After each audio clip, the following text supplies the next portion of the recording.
আমরা হালুয়া রুটি পাখাই, এখন আপনারা বন্দুক ধরছেন হালুয়া রুটির উপর।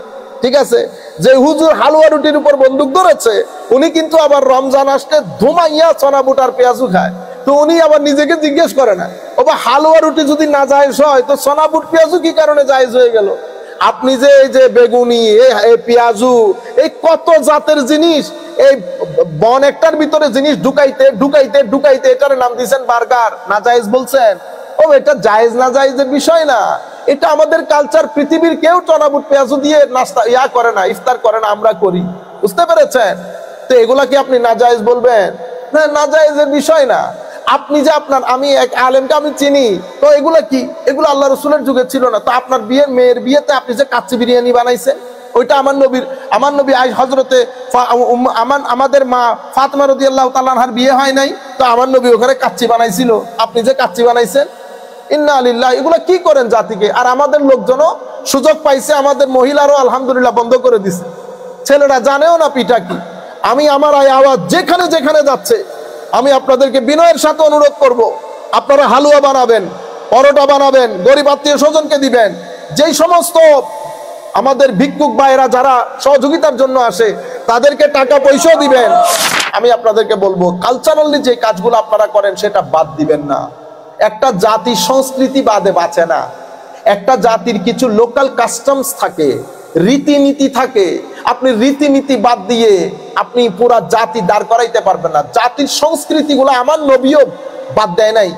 আমার নবী দুনিয়াতে আসার পরে যখন তবলিগের কাজ শুরু হয়েছে, আমার নবী তবলিগের পরে যখন ফরমেশন অফ ইসলামিক ল, ইসলামী আইনকে ফরমেশন করতেছেন, তো আমার নবী কি করেছেন? আরবের রীতিনীতি সবকিছুকে তুলে সমুদ্রে নিক্ষেপ করেন নাই। আমার নবী সবকিছুকে টেবিলে রেখেছেন। যেটা ইসলাম কোরআন হাদিসের সাথে কন্ট্রাডিক্টরি হয়েছে ওইটা বাদ দিয়েছেন, যেটা গ্রহণযোগ্য এটাকে গ্রহণ করেছেন।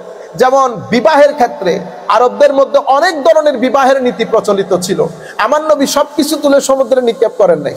যেটা কোরআন হাদিসের সাথে কন্ট্রাডিক্টরি হয়েছে বাদ দিয়েছে। তাদের ওখানে বিজনেস ট্রানজাকশনের ক্ষেত্রে, বেচা কেনার ক্ষেত্রে অনেক ধরনের রীতিনীতি প্রচলিত ছিল, আমার নবী সবকিছুকে তুলে সমুদ্রে নিক্ষেপ করেন নাই।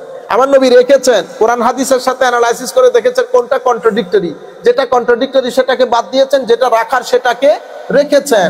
আপনি কোন জাতির, প্রত্যেক জাতির নিজস্ব কিছু স্বকীয়তা থাকে, স্বতন্ত্রতা থাকে, তার কালচার থাকে, ট্রেডিশন থাকে, রীতিনীতি থাকে। আপনি কোন জাতিকে মেরে ফেলতে হলে তার রীতিনীতি মেরে ফেললে জাতি এমনিতেই মরে যাবে। আপনারা বুঝতে পেরেছেন? সুতরাং এটা আমাদের part of our culture, this is rich culture. এটা আমাদের, স্পেশালি আমরা যারা মুসলমান, বাংলাদেশ, ইন্ডিয়া, পাকিস্তান, আমরা অসম্ভব এই মেহমান নামাজি করি, আমরা মেহমানদারি করি মানুষের। আমাদের মতো মেহমানদারি পৃথিবীর কেউ করতে পারে না। আপনি গ্রাম অঞ্চলে চলে যান, এই যে আমরা মাহফিলের মধ্যে যাই, আপনি 20-20, 30-30 তরকারি দিয়ে আমাদেরকে মানুষ খাওয়ায়। আপনি গ্রাম অঞ্চলে চলে যান, মানুষ ছাগল জবাই করে দেয়। এটা হচ্ছে আমাদের, এটা part of hour history, part of our culture. আমরা এই বড় দিনগুলো যখন অবজার্ভ করি, আমরা চেষ্টা করি আমাদের আত্মীয় স্বজন সবার সাথে আমাদের খাওয়া দাওয়া গুলা শেয়ার করতে। আমরা হালুয়া রুটি পাখাই, এখন আপনারা বন্দুক ধরছেন হালুয়া রুটির উপর। ঠিক আছে, যে হুজুর হালুয়া রুটির উপর বন্দুক ধরেছে উনি কিন্তু আবার রমজান আসলে ধুমাইয়া চনা বুটার পেঁয়াজু খায়। তো উনি আবার নিজেকে জিজ্ঞেস করে না, ও বা হালুয়া রুটি যদি না জায়েজ হয় তো চনা বুট পেঁয়াজু কি কারণে জায়েজ হয়ে গেল? আপনি যে এই যে বেগুনি, এই পেঁয়াজু, এই কত জাতের জিনিস, এই বন একটার ভিতরে জিনিস ঢুকাইতে ঢুকাইতে ঢুকাইতে এটার নাম দিয়েছেন বার্গার, না জায়েজ বলছেন। ও এটা জায়েজ না জায়েজের বিষয় না, এটা আমাদের কালচার। পৃথিবীর কেউ চনা বুট পেঁয়াজু দিয়ে নাস্তা করে না, ইফতার করে না, আমরা করি। বুঝতে পেরেছেন? তো এগুলা কি আপনি না জায়েজ বলবেন? না, না জায়েজের বিষয় না। আপনি যে আপনার, আমি এক আলেমকে আমি চিনি, তো এগুলা কি? এগুলো আল্লাহ রসুলের যুগে ছিল না। তো আপনার মেয়ের বিয়েতে আপনি যে কাচ্চি বিরিয়ানি বানাইছেন, ওইটা আমার নবী আজ হজরতে আমাদের মা ফাতেমা রাদিয়াল্লাহু তাআলা আনহার বিয়ে হয় নাই, তো আমার নবী ওখানে কাচ্চি বানাইছিল, আপনি যে কাচ্চি বানাইছেন। ইন্না লিল্লাহ, এগুলা কি করেন জাতিকে? আর আমাদের লোকজনও সুযোগ পাইছে, আমাদের মহিলারও আলহামদুলিল্লাহ বন্ধ করে দিছে, ছেলেরা জানেও না পিঠা কি।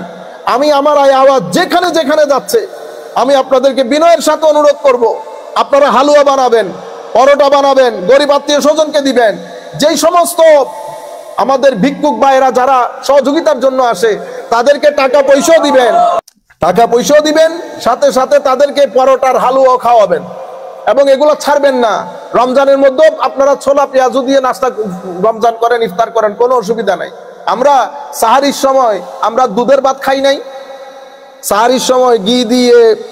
কেউ বলেছেন কথা, আমাদের উলামা যারা আজকে ফলোয়া রুটির বিরুদ্ধে লাগাইছেন, দেখি নাই আপনাদেরকে 3 সোয়ানে আপনাদেরকে 2 প্লেটে হয়েছে, দবাইয়া খাইয়া আপনাদেরকে 3 জনে তুলতে হয়েছে, সব দেখছি।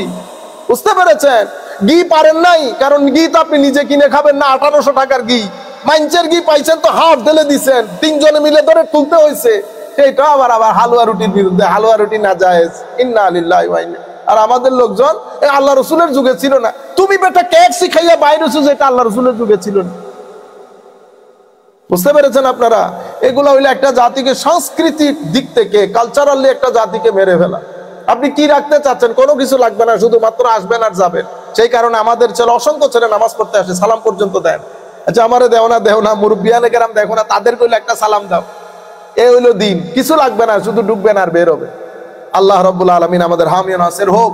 মাওলাই করিম আমাদেরকে কবুল করুক। আল্লাহ রাব্বুল আলামিন কুল কায়নাতের উম্মতকে শবে বরাতের ফুয়ুজাত দিয়ে ধন্য করুক।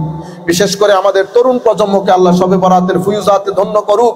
শবে বরাতের ফুয়ুজাতের পানি দিয়ে আমরা আমাদের অন্তরাত্মাকে ধুয়ে আমরা যেন মাহে রমজানের জন্য পরিপূর্ণরূপে প্রস্তুতি নিতে পারি, সেই তৌফিক আল্লাহর উফরন্ত দয়া আদরের দিকে তাকিয়ে আল্লাহর প্যারা রাসূলের ওসিলা জিল্লাহ যেন আল্লাহ আমাদেরকে দান করেন।